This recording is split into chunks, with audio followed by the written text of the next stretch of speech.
Dr. Will Cole, my friend, it's so nice having you back again. I love talking to you. We always have such great conversations. Thank you. My goodness. Thank you so much for having me back.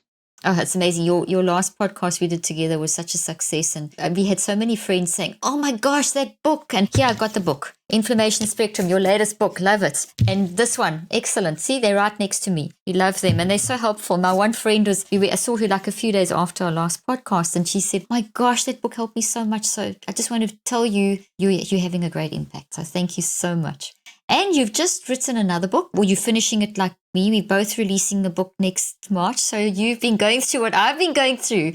We've been sharing our writing woes. They're good. It's good woes, right? It is good woes. It's those all-nighters. I don't know if you also pull all-nighters because of having your kids and working and. Sometimes it's the best downloads. Sometimes happen at night. I find it so nice because there's no emails, there's no phone calls, there's no business demands, and you can go in a little cocoon and then just write. And it's so, I find that's the best time for me as well. I love that. Well, we're going to talk about a lot of stuff. First of all, let's talk about a little bit about some of the nutritional things. And then, or do we want to start with what's going on in the world at the moment? Because I think that has such an impact on inflammation. You're an inflammation expert. I mean, you really understand this. And I found from my recent clinical trials, and you being an advisor on that as well, that when people are under toxic stress of whatever nature, it does affect the cortisol, which does affect a downstream effect on inflammation, homocysteine, bring up at risk for cardiovascular issues. So I mean, that's just two of the, as we analyze our clinical trials now, it was significant relationship between them. So that's just shows that when we can get empowerment, when we can become aware and more in control and empowered, we can control our toxic stress. And then we see the homocysteine levels dropping, and we see the cortisol changing, and we see the whole downstream effect, and we see the impact on telomeres lengthening again, and so on. So just all the stuff that's going on from the pandemic to this racist stuff. And you and I have gone through a lot of stuff, even on our social media, where we have just done what we felt was the humane, but not felt, which we know is the humane thing, which is help the situation. This has gone on long enough, this racism issue, and we've got to do something about it. We've got to speak up against it. A lot of people have been very angry with you and I about that. We're fighting the good fight. I think it's good. My thought is, it's almost an honor. If someone's going to unfollow me for spreading compassion and understanding to another human being, then they're better off not following me on social media. That's the least of my worries, right? Yeah. And it's really sad. I think it really shows the state of affairs, where you can talk about compassion and understanding and really being introspective and what you can do to be part of the solution. And somehow, if that's offensive, I think that says more about what they need to work on and less about the post about compassion. But I think that you're absolutely right. I mean, what we're going through on a collective level and on a personal level is we have a lot of stress and trauma that we have to deal with on many different levels, and that impacts our health and wellness. But yeah, I mean, what are you seeing online as far as talking about this stuff? Well, we've been pretty shocked. It's been almost traumatic because, as you said, we've done the most natural thing, which is as humans, we are wired for empathy. It's our nature. We are empathic beings. And so obviously when we see something that's wrong, the natural reaction is to, hey, we've got to stop doing this. So that was our natural reaction to George Floyd and the whole we're not going to stop, but we've got to start fighting racism. And growing up in South Africa in a very racist apartheid system where it was legalized. Apartheid is the word, that separation. So it was illegal.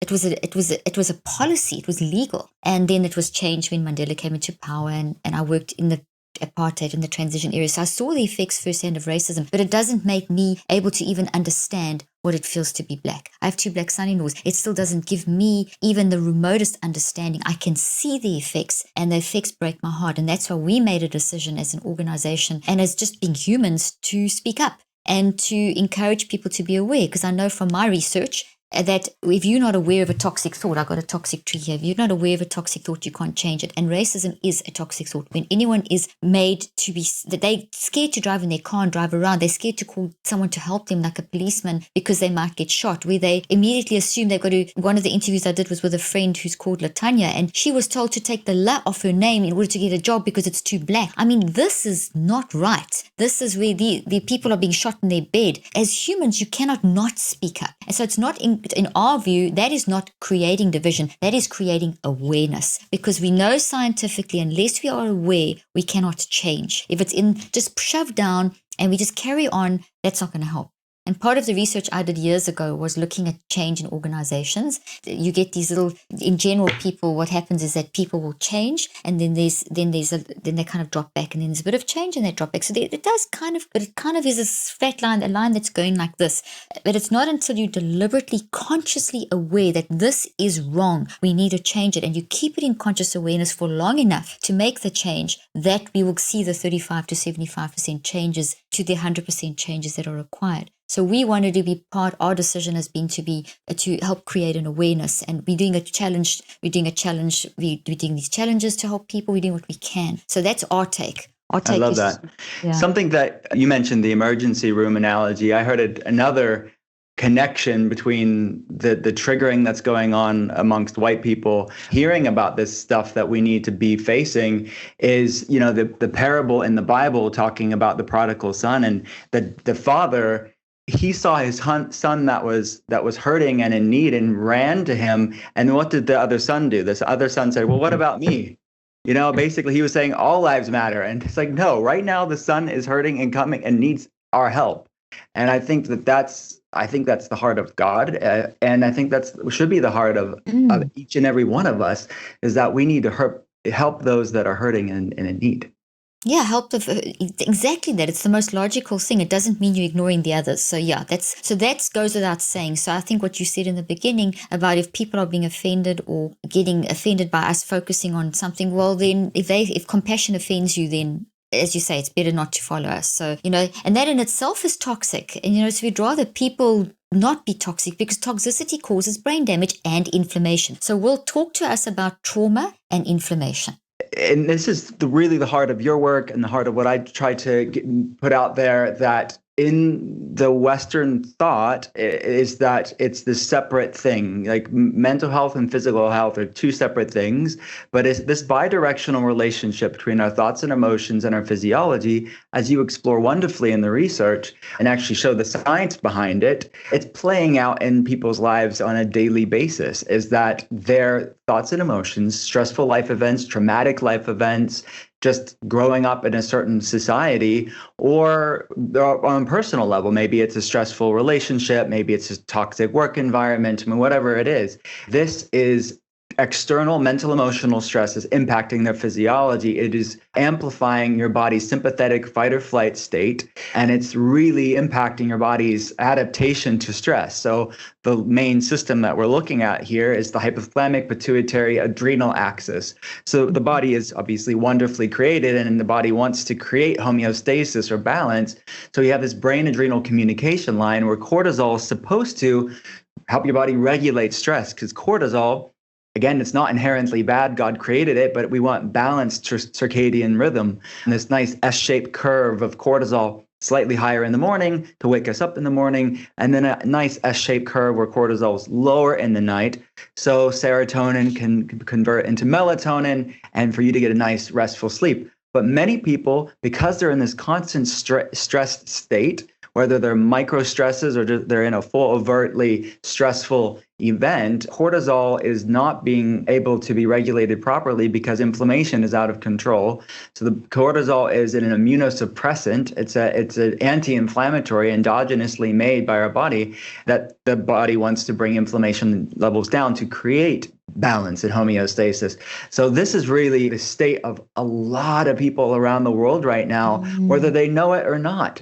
They are in a state of inflammation because of stress, and then the body's trying to mitigate that stress with its normal HPA axis, or the brain adrenal axis, but it's unsustainable because you're constantly being chased by a tiger, even though there's no tiger. So this epigenetic mismatch, meaning your body thinks there's something to be running from, but there's nothing to be running from. What needs to be you can't run away from something that's internal. So that's really the problem that's going on right now. So in other words, our body's working against us instead of for us. So it's got to work on cycles. So we've got to somehow try and get people to, by managing our mind, managing our diet, etc., we can then use the cortisol HPA cycle to work for us. So and cycle's the key thing. So it's not supposed to be on all the time. It's supposed to be more like a cycle and then stop and then start again. That's how I understood it. Is that correct? So it's a cycle and then it stops and you have a break and then it starts again. But people are in this where it's just constantly running and there's no pauses between.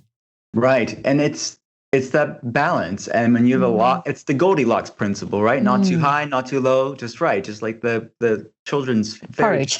Yeah, porridge. You don't want it always high. You don't want it always low. You want it just right when you need it. So there's a place for cortisol, and it's needed for many things like regulating inflammation. But the problem is, I find that many people, they're stressed for so long that you would expect on a lab, like when we run urine saliva test on patients and we're looking at cortisol rhythms throughout the day, you would expect to see this person really high cortisol because they're obviously stressed.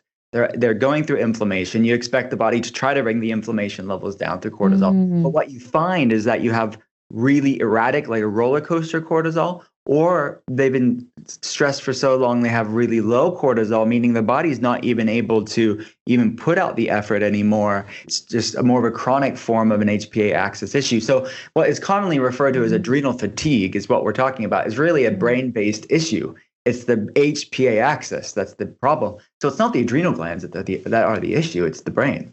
I'm so glad you said that, because people talk about, I've got adrenal burnout, but it's not the adrenal burnout, it's actually the HPA. So it's the hypothalamus, the hyperpituitary axis, where there's that constant feedback loop going on, but it's not getting the chance to have the pauses. So it's sending out too much of the cortisol, the ACTH and CRF and all those things. Exactly. So when people are saying adrenal fatigue or they're burnt out, you're right. These words are thrown around flippantly, but the reality is it's the heart of your work. It's the heart of really getting your brain healthy and built strong and balanced. That's so good. Okay, so Will, you are excellent at helping people. I've got the mind management, so you've got the food management, because we have to we have to feed the brain, we have to feed the body. So what can people do diet-wise? They can do the mind management, but what can they do food? Let's take out the word diet. It's got such negative connotations. Eating-wise, what can people do to food management? Food, meals as medicine. I love that. Beautiful. So every food we eat, we talked about this a little bit on last episode, but maybe we'll dig even deeper today. I think so, yeah. Yeah, so every food we eat either feeds inflammation or fights it. So we're talking about our stress response. If someone's stressed or anxious or dealing with trauma in any way, every food we eat is going to help move the needle in a right direction, or some foods are going to move the needle in a wrong direction. So there's not going to be a benign Switzerland meal. It's going to serve or sabotage you in one way or the other. Yeah. Some in negligible ways, but many foods are going to serve one camp or another pretty clearly. And that is the heart of what I talk about with my patients. And obviously, you know this, but my day job is consulting patients around the world via webcam, like we're talking right now. Yeah. Really give them a functional medicine perspective. Why do you feel the way that you do? Because I see so many people kept back from the things they're created for, the things they are passions for, the things they are called for in their life, because they don't have balance in their life. They're struggling with inflammation. They're struggling with fatigue and anxiety and brain fog. And they think that it's normal. They think their everyday is just, they have to settle for it. But the reality, these are things you can overcome and heal from, reverse, support. You have to see what you're up against to do something about it. So we can quantify that on labs and really see what are the things that are keeping them back. But foods are a major part of that. And Hippocrates, right, the father of modern medicine, he said, let food be your medicine and medicine your food. Now research is catching up with that a lot of the foods that we eat really are driving inflammation, and we need to have less of those, and we need to be focusing on foods that really calm inflammation and foods that build a healthy brain. There's so much misinformation online that they don't know what they should do. They're filled with stress and anxiety around all the conflicting information. So I think part of my job is just to find out what's right for them. And because we're all created differently, what's needed for one person isn't necessarily needed for the next person. So I think that food as medicine is important, but it's finding out what your body loves, which is also the second part of that story. I love that. So in other words, you're looking at the bio-individuality of the person. This is such a relief. I can feel myself just feeling relieved. And I know that a lot of the viewers and listeners as well, because everyone is telling you to do something. And there's a million books out there. I mean, you know the wellness space. We're both in it. It's overwhelming. It's like you almost need like a detox from the world of space because there's just so much information. So what it comes back to once again is the uniqueness. There's no cookie cutter approach because you started this particular part of our conversation saying that some foods are pro-inflammatory and some are anti-inflammatory, but you didn't proceed to give a list of these are pro-inflammatory and those are anti-inflammatory because it's going to be different for everyone. So maybe strawberries are going to be inflammatory for me, but not for someone else, and or whatever, or a vegan diet for someone or a vegetarian or whatever it may be. It's going to be, is that correct? Am I hearing you correctly? Absolutely. I think that there are some common foods that aren't good for anybody, but even those foods, we're all going to react to those inflammatory foods to various degrees. So for example, sugar, good example. Oh, yeah. Nobody should be eating sugar, but meaning that it's going to create inflammation. It's going to disrupt the gut microbiome, but some people can handle a lot more sugar than other people. So it's not about just this is good or this is bad. It's like, well, okay, well, we know certain foods are not great, but some people can handle more of those foods and have negligible effects in their quality of life. So even that stuff, I think it's important to bring context to this is like, yes, we know sugar is inflammatory, it disrupts the microbiome, but what's your tolerance? What's your sweet spot when it comes to something like sugar? And I think this is the question that I'm exploring with my patients. It's a question that I'm exploring in the inflammation spectrum, which is what the book's all about. It's really finding bio-individuality. We know these foods are inflammatory. How do we find what your body loves? And God made us all different. And that's just the uniqueness of you. The analogy that I like is like we're all part of this diamond, different faces of a diamond, all reflect light in a different way, but we're all part of the same diamond. That applies to so many different levels of life, food being one of them. And it's easy to say, well, no, this is my experience and this is we can apply this to so many different levels of society. But it's just because it's your experience doesn't mean it's someone else's. And that applies to big levels of society to just down to the food that you eat. We're all different experiences, and we shouldn't think just because it worked for me, it's going to work for everybody, or just because it worked for somebody else, it's going to work for you. Love that. That's so important. What you've just said is so important because we're definitely in an era where it's, if you don't eat this diet, you will die. And, and if you vegetarian or if you this or you mustn't eat meat, and it's terribly confusing. And that's why in the food book, I don't have your expertise when it comes to food. I've kind of approached it more from a brain perspective. And sugar, I wrote a whole lot about modern American diet and processed sugar. That's not good for anyone. Because that's not food. So my one rule for food is eat real food mindfully. And there's a same philosophy as you. So when you say about sugar, some people can handle more than others. It's not the processed kind. That's bad for everyone. Even the processed stuff, it's funny. You see some people, you're like, you're not even listening to what I'm telling you to do, but you run their labs and their labs aren't even that bad. So it's amazing how resilient some people's bodies are, right? And then you wonder, how if they actually ate what I told them to eat, they would be even better. Exactly. They would be flying. They'd be flying. And then what about when does it eventually catch up? Do you see that? So someone may for 20 years get away with eating the modern American diet, and then suddenly they're in their 40s or something and they start developing hormonal issues. Yeah, I agree. It's like a bad game of Russian roulette, right? It's like you're taking a chance in your biochemistry. The analogy that I use a lot is like, and we may have talked about this before, but a mug size. Like some people have really big mugs, some people have small mugs. That's our genetic tolerance to stressors. And some people can eat poorly and be living in a toxic environment and not sleeping well and really stressful. And it's never it's going to take a lot for that mug to overflow. Some people have small mugs and they just do a little bit. And that's a lot of my patients. It throws them off. Yeah, and it's a lot of people with autoimmunity have smaller mugs. A lot of people with these reactions have smaller mugs. And these are the genetic variants, and we're all different. And I think that we can't change our mug size, but we can change what we put inside of it. And that's what you talk about when I talk about. Oh, I love it. I love that analogy. That makes it so, so clear. Okay, so basically, one of the things that's very hot at the moment, and I know you're very keen on it because you you're also very focused on ancient medicine and Ayurvedic medicine and Chinese medicine. Fantastic stuff. Adaptogens. Talk about adaptogens. What are they? Where do we get them? Why are they good for us? I love adaptogens. So adaptogens are a really cool kingdom of plant medicines, earth medicines that are found on every continent. So in India, we have things like holy basil or tulsi or ashwagandha.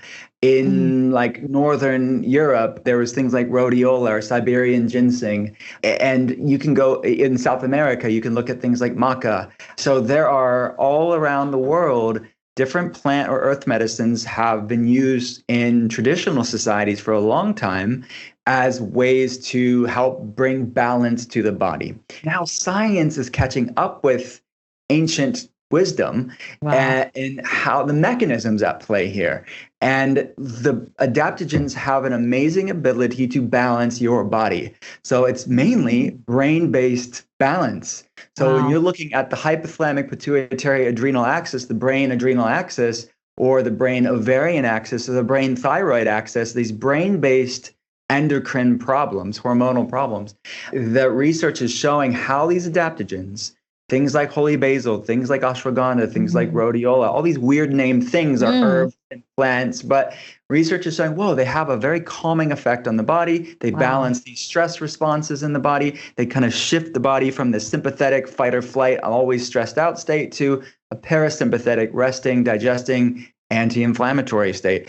So yeah, I talked about them in Ketotarian because I thought they were quite complementary to a mostly plant-based ketogenic way of eating. You can cook with them, you can use them and put them in smoothies and keto smoothies, you can put them in teas or elixirs, you can make them out of teas, make teas out of them. So I love adaptogens, and they're, in my opinion, a great complement to supporting brain health. I love that. So they're easily accessible and easy to use. And specifically adaptogenic mushrooms, when you look at the research, that like things like chaga or lion's mane and their ability to improve BDNF. That's so important. Talk about BDNF. Tell people. Brain-derived neurotropic factor. It's enabling your body. It's supporting your body's ability to make new neurons. So it's really good. And heart of what you talk about is the research around neuroplasticity. Yeah. These things, these adaptogens really work upon your brain's neuroplasticity, basically. Oh, that's wonderful. So I just want to pick up on what you're saying and kind of summarize it, that we can do, we need to prepare do preparation. In preparation is our breathing and meditation and all those. I love the Wim Hof method, by the way, for that. And also preparation is we have to prepare what we have to give ourselves good food for our brain. And adaptogens falls in that category, along with a healthy diet, designed by individual, focusing on your individuality. But adaptogens adds another layer where we can actually facilitate that neuroplasticity. So with your mind, you direct it, but you can create an environment in your brain with adaptogens that the neuroplasticity is more effective, because when that BDNF is released, it will be released to neuroplasticity, but in the correct environment, it's going to be accelerated. So you're enhancing the effect of BDNF and increasing it and making the process of thinking clearly and making good decisions and learning new ways of functioning and detoxing your brain so much more effective. So it's all working together. I love it. And I think what you brought up is a good point, is that something that I say a lot is you can't supplement your way out of a poor diet. You also can't supplement your way out of a toxic mindset.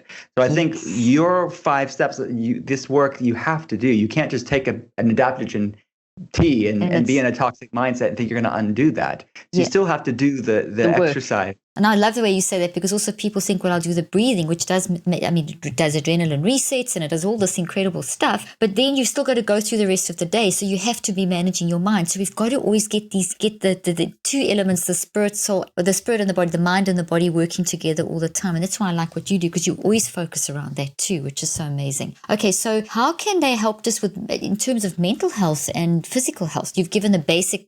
Can you go a little bit deeper with the mental health and physical health with adaptogens? Absolutely. So I find that a lot of people that they've dealt with the food, they got the food down really well, their health's improved really dramatically, they've lowered inflammation, they worked on healing their gut and all the stuff that I talk about in the books and with my patients, but they haven't really dug into the mind work that they need to do. So systems like yours, I think, move them past that plateau, because you can't just be divorced and think it's just about your meals. It's not just about what you're eating for breakfast, lunch, and dinner. It's about what you're serving your heart and your mind and your soul as well. So this stuff is all part of it. But things like adaptogens can be another tool to move the needle past that plateau and say, okay, I got the breakfast, lunch, and dinner down, but what are some other tools I can have in my toolbox that I think all of these work beautifully in synergy to support optimal wellness? I love that. It's like you have the adaptogens in the decent diet and sort out the inflammation. It just makes you so much more resilient. So it's easier to do the mind work. And as you're doing the mind work, it's easier to do the body work. And so you can increase your levels of, it's just working together, which is so important. What other minerals and supplements and herbs are you a big fan of, and why? So I think that if you're talking about the core stuff, and we get asked a lot about this online, where we said, well, if you're going to just take the basic stuff, what are some of the basic stuff you should take? So we released what's called the collection, and you can get these in other places as well. I'm not just plugging mine, but these are some core stuff that we have in the collection. One is methylation support. You talk about that's good. Brain health. You have to talk about methylation from a functional medicine standpoint. Methylation is needed for a healthy brain. It's needed for healthy hormones, needed for healthy detox pathways. But it's this big, fancy biochemical superhighway that does a lot of really important things for our brain, our hormones, our immune system, and detox pathways, and the production of glutathione, which is your sort of master antioxidant. But methylated B vitamins are in the foods that we eat. So again, food comes first. Mm-hmm. But a lot of people have genetic variants to things like MTHFR and COMT gene, the MTRR gene. These are gene variants that we look at in our patients to see some people, again, what's that mug size? Our patients will oftentimes have these variants that shrink their mug a little bit, and we want to give their body extra support to make sure that their mug is staying empty. They're not overflowing with stress and inflammation and imbalance in their body. So, for example, like MTHFR gene is a gene that makes an enzyme that converts folic acid into folate, which you need as a methyl donor, a carbon hydrogen group, to bring down homocysteine. Many people have higher homocysteine levels, that inflammatory marker, and inflammation really impacts your brain health very negatively, and it's associated with different autoimmune problems as well.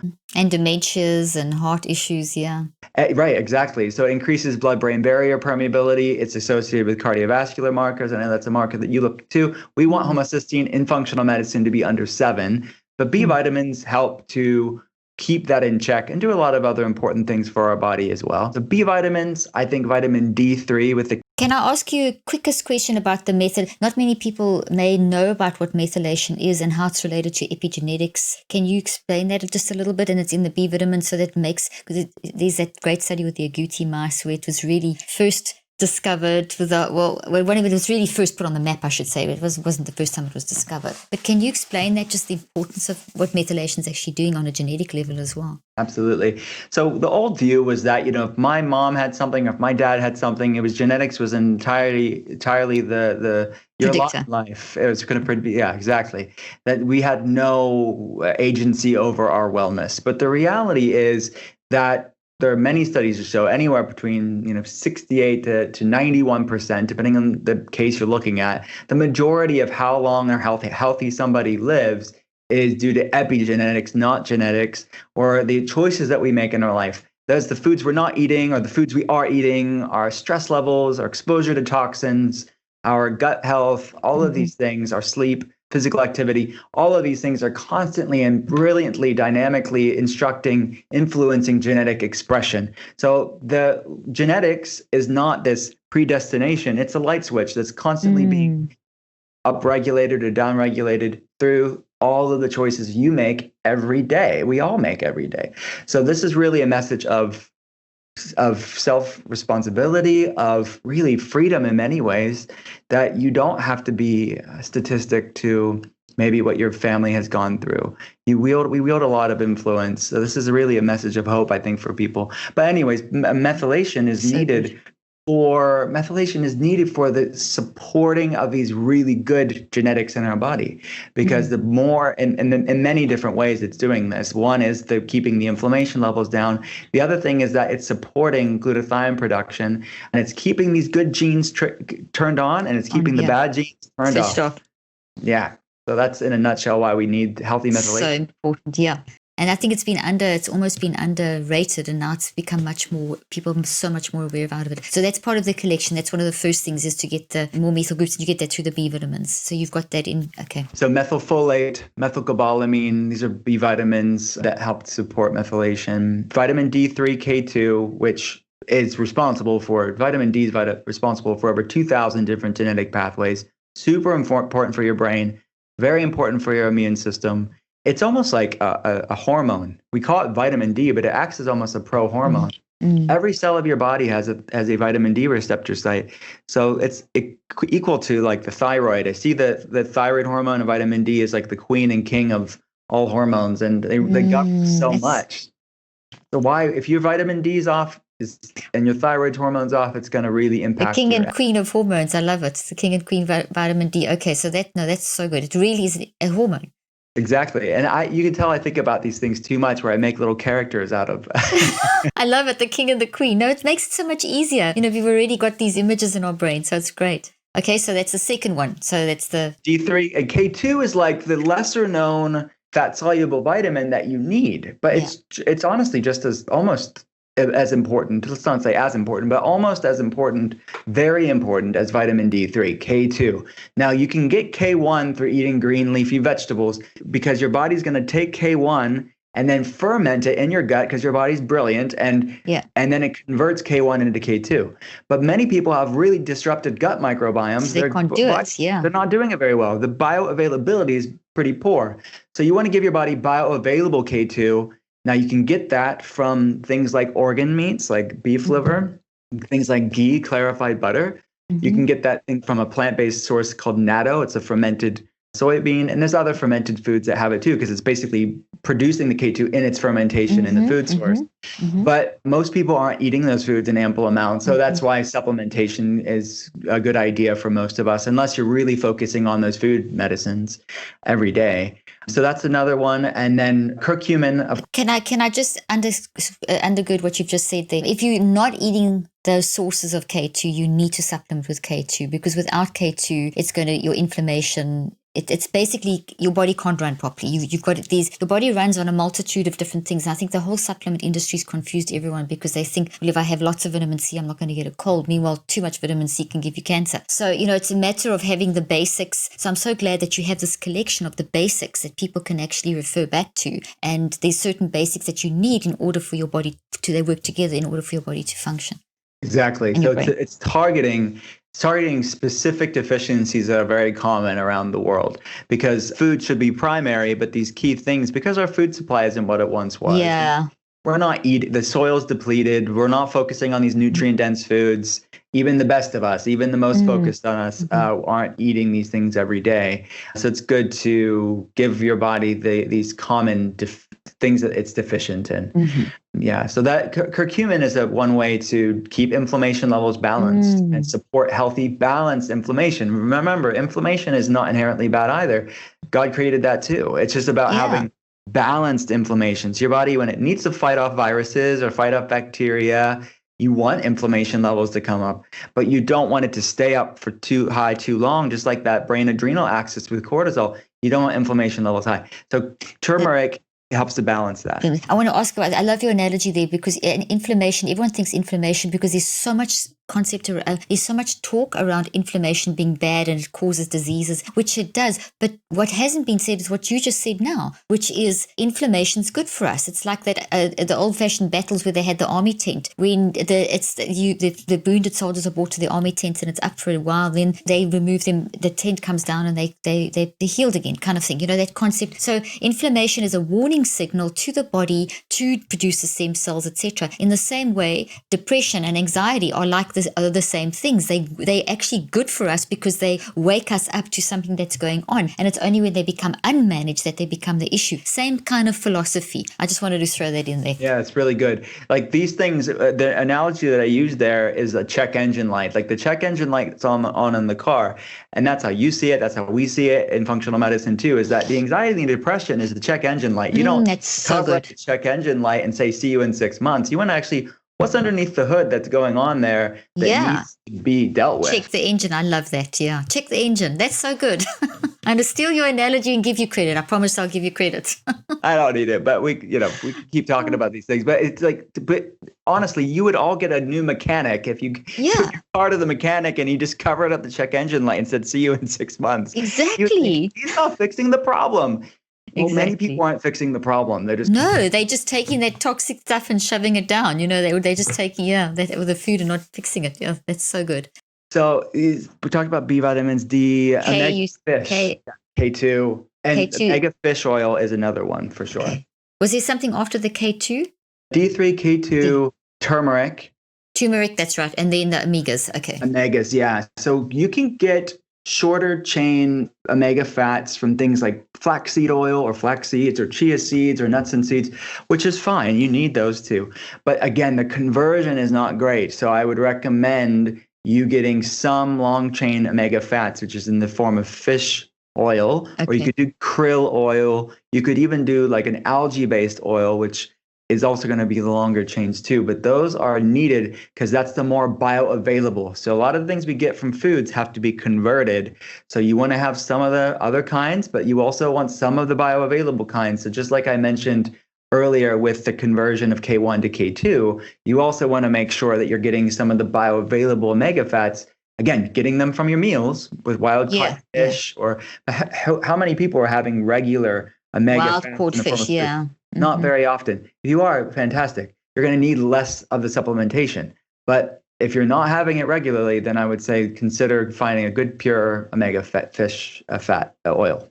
Brilliant. Okay. Is that the main collection? This is the main. Yeah, I think I didn't mention a probiotic, which probiotic is needed because it helps to really instruct for a healthy, balanced microbiome. And then I would say prebiotics. Do we need prebiotics as well? Yeah, prebiotics. You're absolutely right. If you're not eating plant foods have fiber, fiber is a prebiotic that provides food for your gut microbiome, all the trillions of bacteria in your gut. And we use, the old saying, you are what you eat. That's partly true, but it's more, you could say you are what your microbiome eats as well. So it's a bit of both. So the microbiome instructs, we have about 100 trillion bacteria. To put that in perspective, we have about 10 trillion human cells. So we are about 10 times more bacteria than human. And the microbiome, all these colonies are like neighborhoods in this microbiome metropolis, actually instruct brain function, this connection between our gut and brain, which we've talked about before, but the gut and brain are very much connected. It's your second brain. 95% of your serotonin is made in your gut, stored in your gut. So to have a healthy brain, you need to have a healthy gut. So probiotics are one way to help balance out for a healthy, balanced microbiome. That's really great. Now you have that people can actually buy that from you on your website. They can get that that collection. They can get the set there, yeah, and they can get it all there. They can get them individually or collectively. Okay, and that's you'll put your link in the show notes, but it's Dr. Will Cole.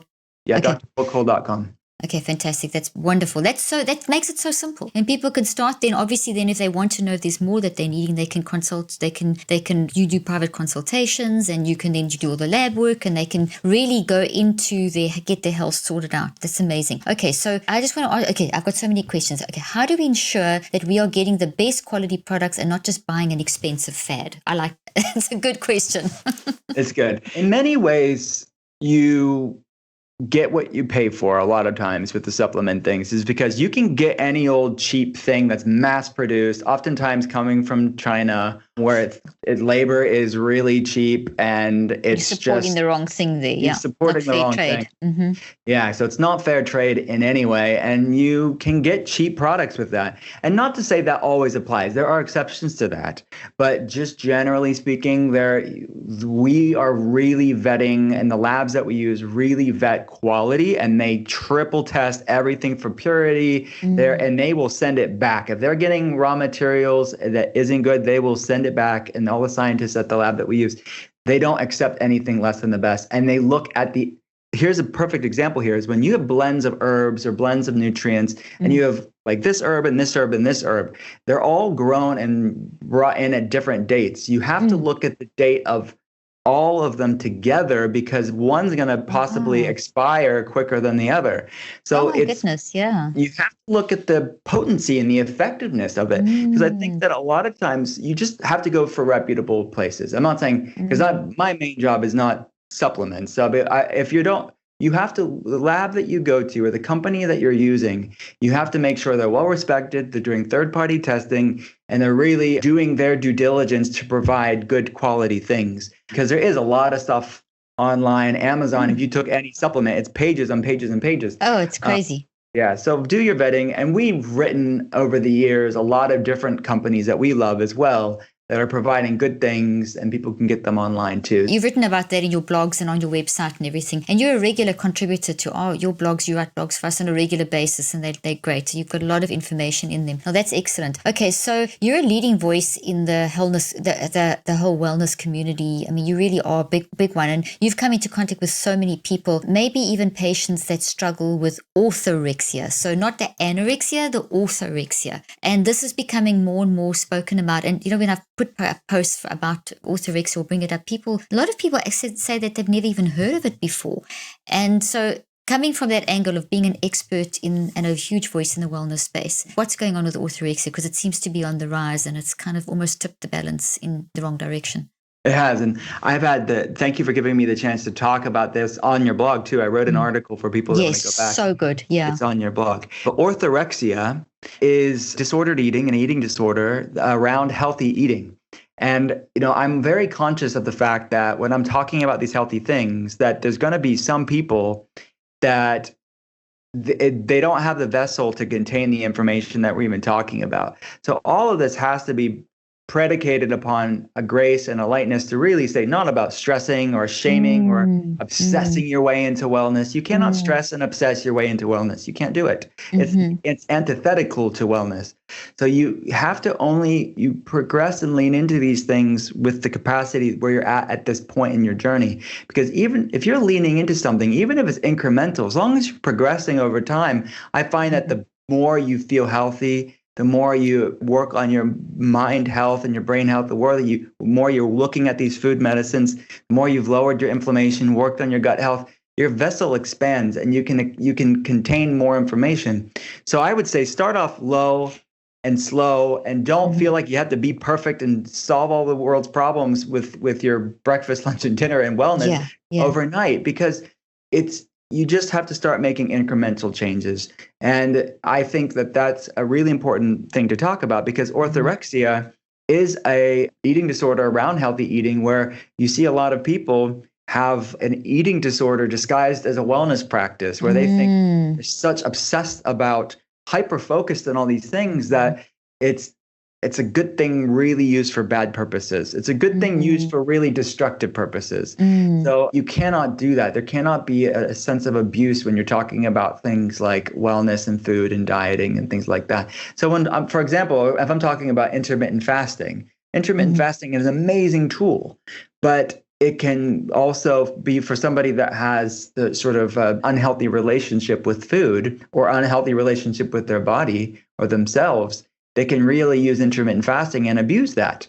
Same with anything else in wellness. They could abuse any way of eating. So all of this has to be talked about, because that's not what we want in wellness. That's not what we're advocating, but it needs to be discussed about, because there's a certain sect of people that are listening to this conversation. There's a certain sect of people that are reading our books or doing these things we're talking about on podcasts, and they're using it in a way that we are not advocating for it. So there has to be a sense of grace and lightness with this, saying, whoa, look at all the amazing things that I can do, serve my body. But once you take this tool and you find that you're abusing this tool, or you're using it in a way that isn't serving you, but it's actually an unintentional saboteur, you need to drop it and really have a reckoning on why you're doing what you're doing. So that's what orthorexia about. I wrote about on your as well. It's an important topic for people to learn about. It definitely is. Are there some basic warning signs that someone who's listening now might be thinking, hey, because this is that sort of implicit and unconscious memory. So underlying it, there's this issue, I have a bad body image, or someone said I'm fat, and now there's a good excuse here to actually go crazy on keto and go crazy on exercise and intermittent fasting, which is the orthorexia component. What are some warning signals that people can actually identify in themselves, or maybe in a loved one, and what can you do about it? Two sides of this, because I find that a lot of my patients don't inherently have, meaning they don't come with orthorexia, but the orthorexia is born out of their autoimmunity, which is a different phenomenon that not a lot of people have even been discussing about it. But because I'm consulting people, I'm seeing this where they have these flares from foods, like a food caused a physiological flare. And then the trauma of that food reaction, they're just so afraid of having that flare again that it's created this orthorexia of ever wanting that to happen again. So that's different side of orthorexia than people with disordered eating that get orthorexia. There's a lot of people that have real problems with foods, but that trauma, food trauma, created the orthorexia. So the symptoms can look like they that's are very good. stress and anxiety around eating. They are so fearful of foods. They feel like food is their enemy, that they're eating like 3 or 4 foods because all the other foods they either think are causing them reactions or are causing them reactions, or it did in the past and they don't want to go back to that. And the other things is if you judge somebody for eating a certain way, you feel like you're better than them, or you're, secretly judging them for unhealthy eating, and you just think your diet is so much superior. That could be a sign of orthorexia. If you feel isolated from people, you can't go out and hang with your friends because you just are too worried about what they're going to be having or the food choices in the restaurants. That could be another sign of it too. All of this has to be put into context because there's exceptions to what I have just said. But these are some signs, and I gave the full list in the article on your website too. It's very, very clear. I'm so glad we've discussed this because it is such a significant and relevant thing. And I think I'm so glad you brought up the fact that there's certain people that have such major trauma around eating that they've become almost obsessed with eating healthy because of that pain. And that's a whole different picture to someone who has a genuine body image issue. It's two different things. So it's to be able to distinguish. So I'm also hearing you say that it's any kind of extreme behavior. So if you don't want to ever go out for meals with your friends, or you can't relax around food, maybe you should start looking at just, because that's not healthy in itself. It's also, that in itself is pro-inflammatory, and it's a toxic thought as well, where it needs to be brought under control. So it's where the mind and the body just constantly are working together. Gosh, well, our time goes so quickly. Every time we talk, there's always such a lot I want to say. And let's just quickly wrap up with the last question here. You've interviewed some of the top people in health and wellness. And what are some of the most interesting things that you've learned, or key takeaways that have really resonated with you? Lately, and maybe it's because I've been working on this 3rd book right now. I'm excited. We're releasing our books together at the same time. Yeah, stay tuned for 2021, early 2021. But I've been really fascinated about the research around autophagy, which, it's breaking that word down, autophagy. It's self-eating. It's all your healthy cells gobbling up all the dysfunctional cells. So I'm very fascinated about our body's ability to have this inherent recycling system, and and specifically how it applies to the brain. I think it's really so quite profound. That we used to think in the West that the brain was immune privileged, that there is no such thing as inflammation in the brain. Meanwhile, it has its own immune system, the brain. Exactly. So the microglial cells are one of the most fascinating. The fact that you have this immune system in balance, it cleans up the brain and prunes it up and makes it all nice and healthy. But microglial cells out of balance ravages neuroinflammation. So autophagy helps to really repair brain inflammation. So I'm fascinated around the science of fasting and the ketogenic diet and the way that you can use these tools to improve our brain. Oh, I love that. That's fascinating. And that's such an important principle that in terms of brain health. I mean, it's fascinating and so interesting because autophagy is a very real thing. I mean, this is what happens. Our brain is naturally cleaning up. That's why we sleep at night. It's regenerating. And, even, Will, I don't know if you're aware of this, but even when we don't learn new information, we build up, because you basically get new brain cells, as you know, every morning, but you're also growing new brain cells all the time and you're growing branches. So if you don't use that properly by also constructive learning, it creates damage in your brain, and it also impacts on the autophagy in the brain, which can lead to anxiety. So it's just so interesting how this stuff is all linked. Yeah, no, it's so cool. It's so interesting. Well, thank you so much. I can't wait for us to talk again. We always have such great conversations. And where can people get hold of you? Very quickly, your links, and we'll put that in the show notes. Everything's at drwillcole.com. That's drwillcole.com. We offer a free webcam or health evaluation if people want to see the things we're talking about in today's show, like what's a functional medicine perspective on their case. And there's links to the books and all of that stuff. That's amazing. And these are the books that are really fantastic that our family love. And then I have this book, Think and Eat Yourself Smart, which really goes into the brain health of the brain connection behind it. So it's a great combination for working through your mind-brain connection. So, Will, thank you so much. It's been amazing chatting again, and I look forward to speaking soon. Yes, talk soon. Thank you.